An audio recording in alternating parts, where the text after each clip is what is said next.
نحمده ونصلي على رسوله الكريم اما بعد فاعوذ بالله من الشيطان الرجيم بسم الله الرحمن الرحيم الحمد لله رب العالمين صدق الله العظيم 30 شوال المکرم 1444 ہجری 21 مئی 2023 کو آج ہم اور آپ جامعہ ربانیہ کراچی میں درس قرآن کے حوالے سے جمع ہیں۔ سورہ فاتحہ کی پہلی آیت مبارکہ ہے الحمدللہ رب العالمین۔ اس آیت پر کچھ گفتگو ہو چکی ہے۔ گزشتہ درس میں گفتگو ہو رہی تھی رب العالمین، اللہ کی صفت ہے رب، اور میں نے عرض کیا تھا کہ رب کا معنی کیا ہے؟ سردار اور تربیت کرنے والا، پرورش کرنے والا۔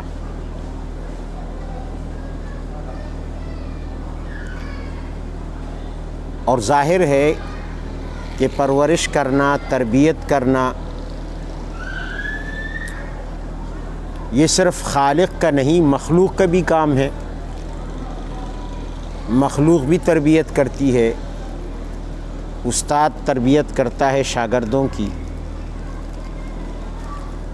والدین تربیت کرتے ہیں اولاد کی۔ تو تربیت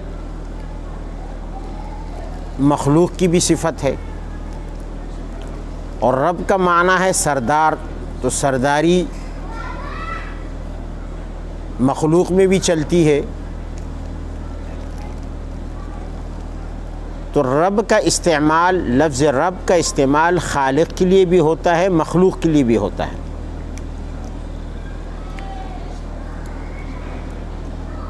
مالک کے معنی میں بھی یہ لفظ آتا ہے، جیسے رب المال، یعنی جس کے پاس مال ہو، سرمایہ ہو، سرمایہ دار کو رب المال کہتے ہیں۔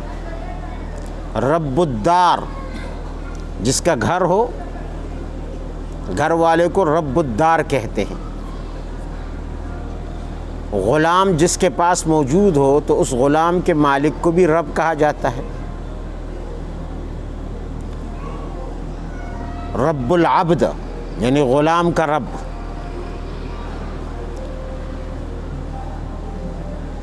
اسی طرح سردار کے معنی میں ہے، قرآن عظیم میں آتا ہے اذکرنی عند ربک۔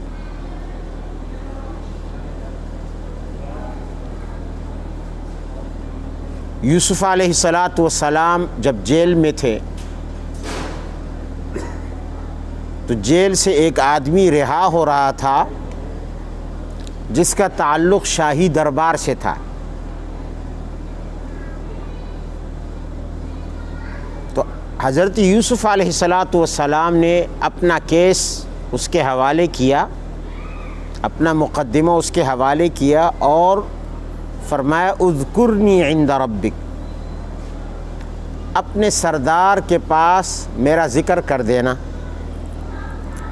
کہ اس طرح ایک بے گناہ شخص، بڑا نیک انسان، سالہا سال سے جیل میں بند ہے، اذکرنی عند ربک، تو یہاں رب سے مراد سردار ہے۔ کبھی بڑے بھائی کے معنی میں بھی آتا ہے اذهب انت وربک، تو اور تیرا بڑا بھائی، رب یعنی تیرا بڑا بھائی چلے جائیں، وہ دونوں جہاد کریں اور ہم گھر میں بیٹھے رہیں گے۔ بنی اسرائیل نے موسیٰ علیہ السلام سے کہا، اور اللہ تعالیٰ کے لیے بھی استعمال ہوتا ہے، جیسا کہ اس آیت کریمہ میں استعمال ہوا رب العالمین۔ لیکن جب اس پر الف اور لام داخل ہو جائے، یہ دو حرف داخل ہو جائیں اور الرب کہا جائے، الرب، تو اس وقت سوائے اللہ کے کسی اور کے لیے استعمال نہیں ہوتا۔ یعنی کامل پرورش کرنے والا،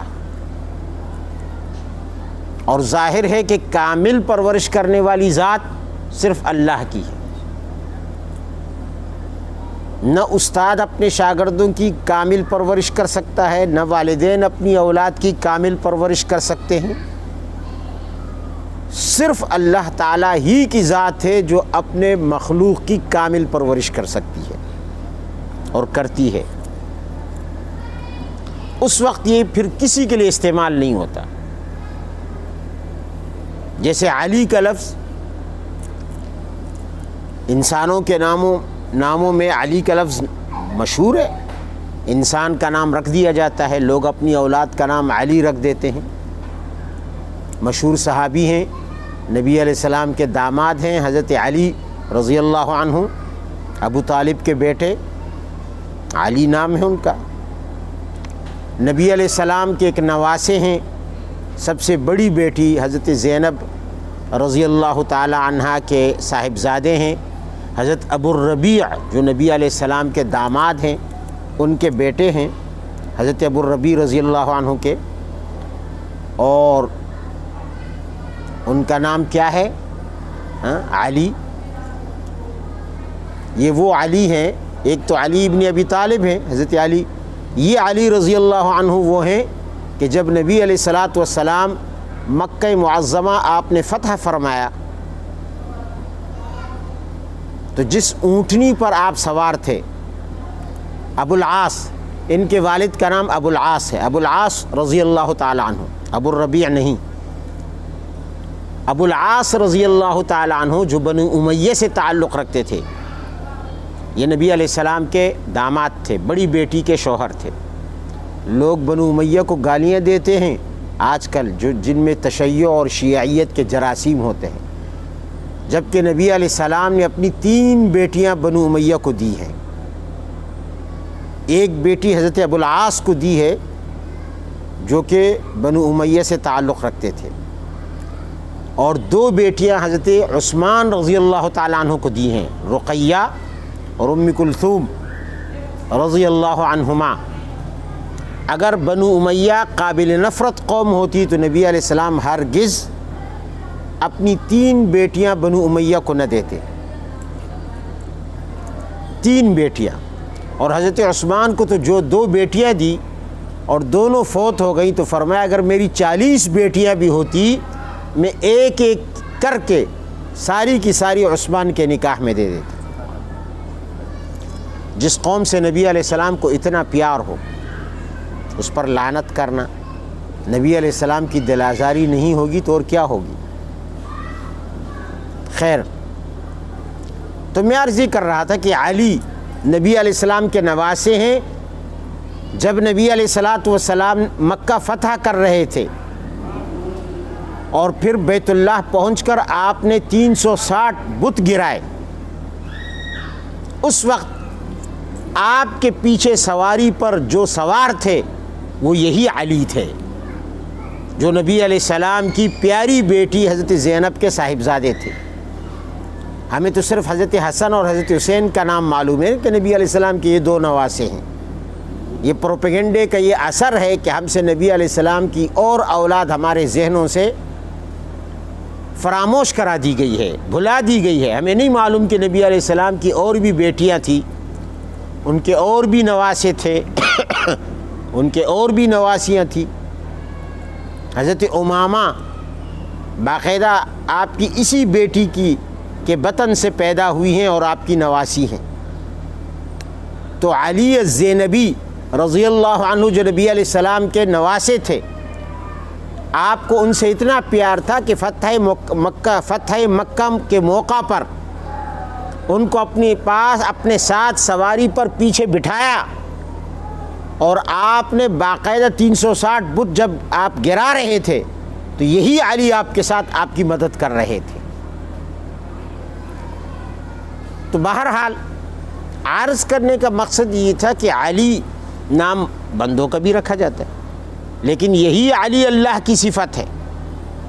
جب اس پر الف اور لام داخل ہو جاتے ہیں، العلی، تو پھر یہ اللہ کے علاوہ کسی کے لیے نہیں بولا جا سکتا۔ پھر یہ اللہ کے ساتھ خاص ہو جاتا ہے، جیسے آیت الکرسی میں ہے وَهُوَ الْعَلِيُّ الْعَظِيمُ وَلَا يَؤُودُهُ حِفْظُهُمَا وَهُوَ الْعَلِيُّ الْعَظِيمُ، یہاں العلی اس سے مراد صرف اللہ کی ذات ہے۔ اسی طرح قرآن میں ہے وَهُوَ الْعَلِيُّ الْكَبِيرُ، دوسری جگہ فرمایا العلی، الف لام داخل کر کے، تو علی کا نام صرف اللہ کے لیے ہوا جب اس پر ال آیا۔ اسی طرح رب، یہ عربی زبان میں وہ لفظ ہے جو مخلوق کے لیے بھی استعمال ہوتا ہے۔ بعض صفات خالق اور مخلوق میں الفاظ کی حد تک مشترک ہوتے ہیں، معنی میں نہیں، الفاظ میں مشترک ہوتے ہیں، حقیقت میں نہیں مشترک ہوتے، لیکن مخلوق کی معنی کے لیے بھی وہی لفظ استعمال کیا جاتا ہے اور خالق کے لیے بھی وہی لفظ استعمال کر لیا جاتا ہے۔ تو رب جب اس پر ال آ جائے تو یہ اللہ کا نام بن جائے گا، اور بغیر ال کے اللہ کے لیے بھی بولا جاتا ہے اور اللہ کے علاوہ مخلوق کے لیے بھی بولا جاتا ہے۔ جیسے ہم قرآن عظیم میں دیکھتے ہیں رب انی مغلوب فانتصر، رب هب لی ملکا لا ینبغی لأحد من بعدی، انبیاء کرام نے دعائیں کی ہیں، ان میں لفظ رب استعمال کیا ہے۔ اسی لیے بعض حضرات نے تو اسم اعظم کے حوالے سے فرمایا کہ یہ رب کا نام جو اللہ کی صفت ہے اور اللہ کا نام ہے، یہی اسم اعظم ہے، یہی اسم اعظم ہے۔ بعض علماء نے اس کو اسم اعظم قرار دے دیا۔ کیوں؟ آپ قرآن عظیم کی میں دیکھیں گے جب، تو اکثر دعائیں رب سے شروع ہوتی ہیں، اسی نام سے۔ جیسے میں نے ابھی بتایا سلیمان علیہ السلام دعا مانگ رہے رب هب لی ملکا لا ینبغی لأحد من بعدی،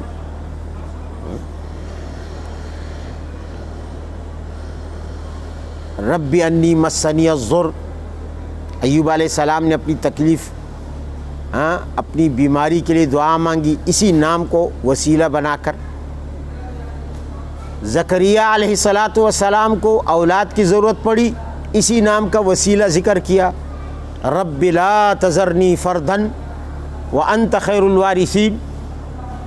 حضرت زکریا علیہ السلام اسی نام کے وسیلے سے اللہ سے اولاد مانگ رہے ہیں۔ دوسری جگہ فرمایا رب ہب لی من لدنک ذریۃ طیبہ، سورہ آل عمران میں رب ہب لی من لدن، یا اللہ پاکیزہ اولاد عطا فرما۔ کس نام کو وسیلہ بنایا؟ رب کو، رب ہب لی من لدنک ذریۃ طیبہ، پروردگار مجھے پاکیزہ اولاد بخش دے۔ تو دیکھو کسی بے اولاد کو اولاد کی ضرورت ہو، اس نام کا وسیلہ اللہ کے حضور پیش کر دے۔ کسی کو بادشاہت اور حکومت چاہیے، وہ اسی نام کا وسیلہ پیش کر دے، جیسے سلیمان علیہ السلام نے کیا۔ حضرت نوح علیہ السلام نے اسی نام کو وسیلہ بنایا، رب انی اعوذ بک ان اسألک ما لیس لی بہ علم۔ حضرت آدم علیہ السلام سے خطا ہوئی، بھول چوک ہوئی، اسی نام کو وسیلہ بنایا انہوں نے بھی اور ان کی بیگم حضرت حوا نے بھی، ربنا ظلمنا انفسنا وَإِن لَّمْ تَغْفِرْ لَنَا وَتَرْحَمْنَا لَنَكُونَنَّ مِنَ الْخَاسِرِينَ۔ اور جو علماء علم میں پختہ علماء ہوں، اللہ نے ان کی دعا ذکر کی ہے، ربنا لا تزغ قلوبنا بعد اذ ہدیتنا، ربنا لا تزغ قلوبنا بعد اذ ہدیتنا۔ یہ ان علماء کی دعا ہے جن کو اللہ نے راسخین فی العلم قرار دے دیا کہ یہ علم میں مضبوط علماء ہیں، والراسخون فی العلم، تو ان کی دعا بھی ربنا سے شروع ہوتی ہے۔ نبی علیہ السلام کی دعائیں بھی رب یا ربنا سے شروع ہوتی تھی اکثر۔ اور اللہ تعالیٰ نے پوری امت کی تعریف فرمائی، بعد میں آنے والی امت کی تعریف جس دعا کی بنیاد پر فرمائی ہے کہ بعد میں آنے والی امت اپنے سے پچھلی امت کے لیے دعا مانگے گی، اور یہ قابل تعریف بات ہے اللہ کی نظر میں، تو اس دعا کا آغاز اور اس کی ابتدا بھی اسی صفت سے ہوتی ہے والذین جاءوا من بعدهم یقولون ربنا اغفر لنا ولاخواننا الذین سبقونا بالایمان، کہ بعد میں آنے والی امت اپنے بزرگوں کے لیے، پوری امت کے لیے دعا مانگے گی کہ یا اللہ ہم سے پہلے جتنی امت گزر چکی ہے، ہمارے بھائی گزر چکے ہیں، ربنا اغفر لنا، ہمارے پروردگار ہمارے رب ان کو بخش دے۔ آپ اندازہ لگائیں، اس دعا کی وجہ سے اللہ آنے والی امت کی تعریف کر رہا ہے، اور اس دعا کا آغاز کس نام سے ہوتا ہے؟ ربنا سے، رب سے۔ مجاہدین کی دعا اللہ نے ذکر کی تو اس دعا کا آغاز بھی ربنا سے ہے، ربنا افرغ علینا صبرا وثبت اقدامنا وانصرنا علی القوم الکافرین۔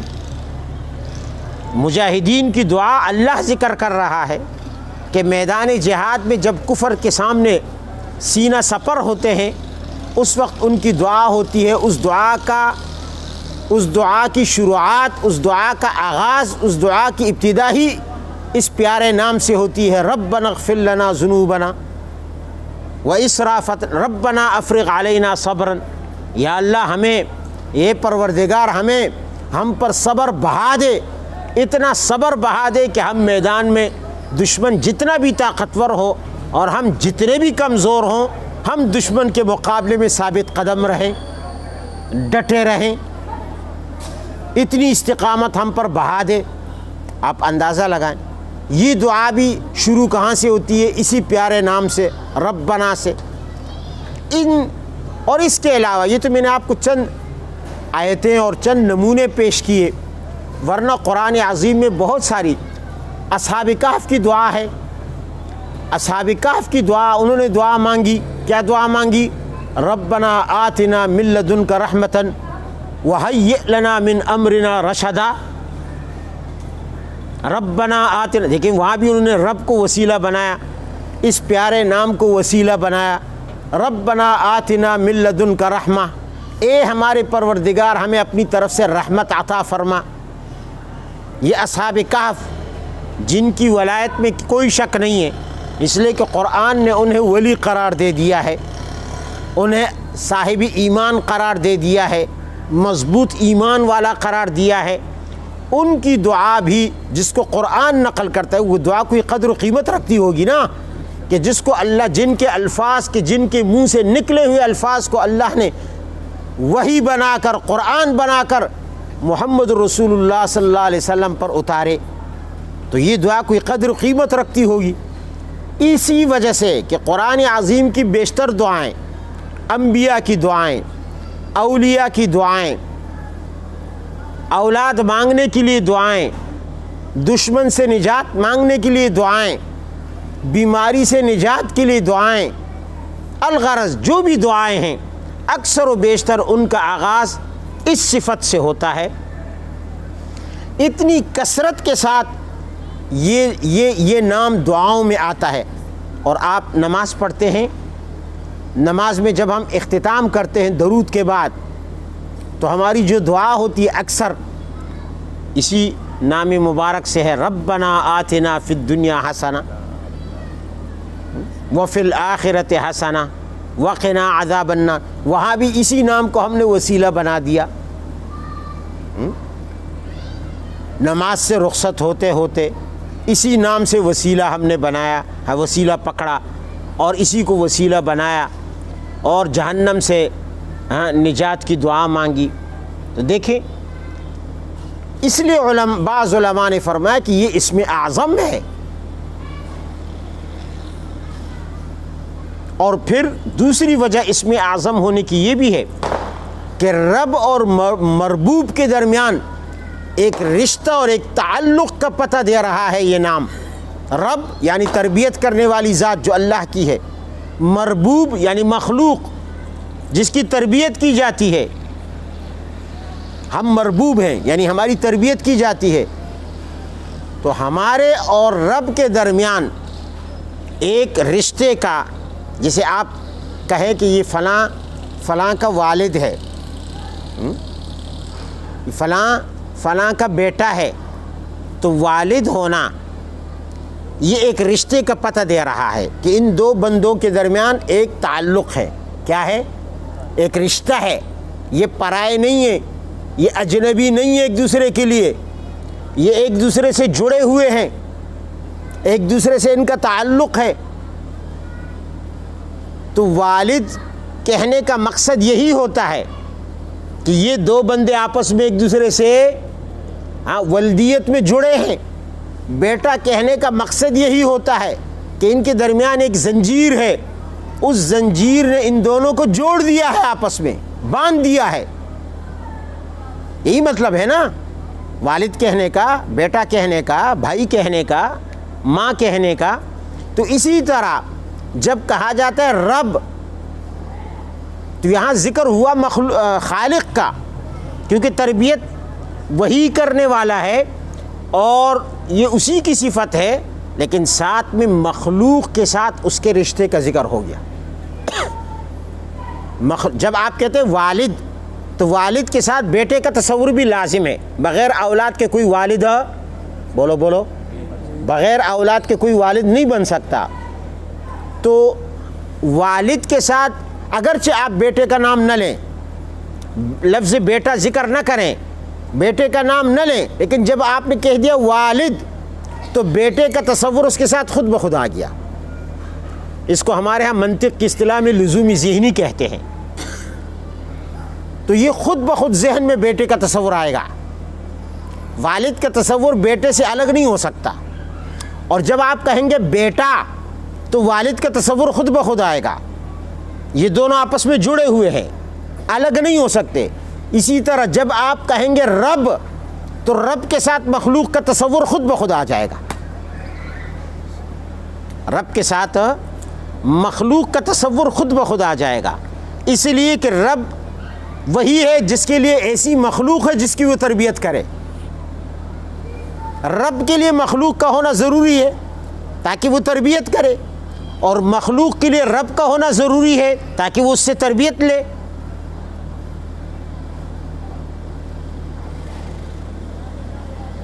تو اسی وجہ سے حضرت جنید بغدادی رحمہ اللہ کے سامنے کسی نے الحمدللہ کہی. الحمدللہ، ایک شخص نے صرف اتنا کہا تو آپ نے فرمایا کم ملہا، یہ تو نے آدھی بات کہی ہے، پورا کر اسے، اس بات کو پورا کر. اللہ تعالیٰ نے جس طرح پورا کیا ہے، کہنا ہے تو یوں کہو الحمدللہ رب العالمین. کس طرح کہو؟ تو اس شخص نے آگے سے ایک سوال کیا. اس نے کہا عالمین کی کیا حیثیت ہے؟ عالمین سے مراد مخلوق ہے. مخلوق ہے نا؟ مخلوق ہے کیا چیز کہ رب کے ساتھ اس کا ذکر کیا جائے. رب کے سامنے مخلوق کی حیثیت ہی کیا ہے؟ یعنی اس نے حضرت جنید بغدادی پر یہ سوال کیا کہ آپ مجھے کہہ رہے ہیں کہ الحمدللہ کہہ دینا کافی نہیں ہے، یہ ادھورا جملہ ہے، لہذا اس کو پورا کرو. تو پورا کیسے کریں گے کہ مخلوق کا تذکرہ بھی ہو، رب العالمین، تو عالمین تو مخلوق ہے. کیا بات کی حضرت جنید بغدادی نے، کیا جواب دیا. تو حضرت جنید بغدادی رحمہ اللہ سید الطائفہ ہیں. فرمایا کہ جب حادث قدیم کے ساتھ مل جاتا ہے، یعنی جب مخلوق کا ذکر خالق کے ذکر کے ساتھ لگ جاتا ہے تو مخلوق کا اثر مٹ جاتا ہے، پھر مخلوق کا اپنا کوئی نشان باقی نہیں رہتا. تم یہ مت سمجھو کہ جب ہم اللہ کا ذکر کریں گے ساتھ میں مخلوق کا ذکر کریں گے تو یہ گویا ہم نے مخلوق کو اللہ کے ساتھ ملا دیا. نہیں، فرمایا جب حادث اور مخلوق قدیم ذات کے ساتھ، ہمیشہ رہنے والی ذات، ہمیشہ سے رہنے والی ذات کے ساتھ دونوں کا ذکر جب ملتا ہے تو مخلوق کا نام و نشان ہی مٹ جاتا ہے.